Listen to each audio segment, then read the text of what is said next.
Video link. Sir Robert Neill. Thank you, Mr. Deputy Speaker. Parliament created the Greater London Authority deliberately with both an elected mayor and an elected London Assembly to act as a check and balance upon the operations of the mayor, a constitutional function. The current mayor, for financial reasons of his own making, has arbitrarily decided to vacate the purpose-built City Hall, which is iconic in London, and move the Assembly and scrutiny staff functions to a building in the east part of the capital, out of sight and perhaps out of mind, which has been described as too small and unfit for purpose, whilst he retains offices in central London for his own political appointees and staff.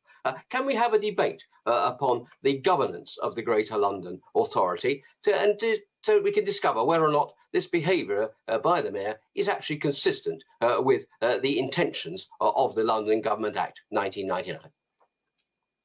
Mr. Deputy Speaker, I'm grateful to my old friend who was himself a distinguished member of the Greater London Authority. I can't promise him a debate because if we were to set out a debate of the failings of the Mayor of London, I fear I would have had to have announced business on that subject Monday, Tuesday, Wednesday and Thursday. We would even have lost private members' bills on the week that we are back. We were lucky in our mayor between 2008 and 2016 when we had the greatest mayor that London has ever seen, who knocked Dick Whittington into a cocked hat.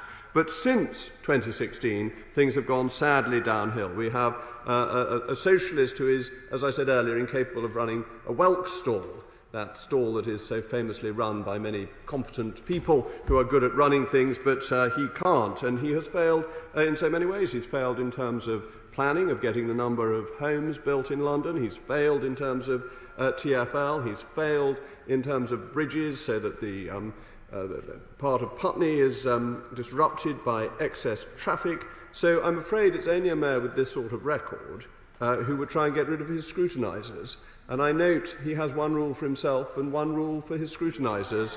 Mr. Speaker, Mr. Deputy Speaker, there's a word for that, but it might be unparliamentary.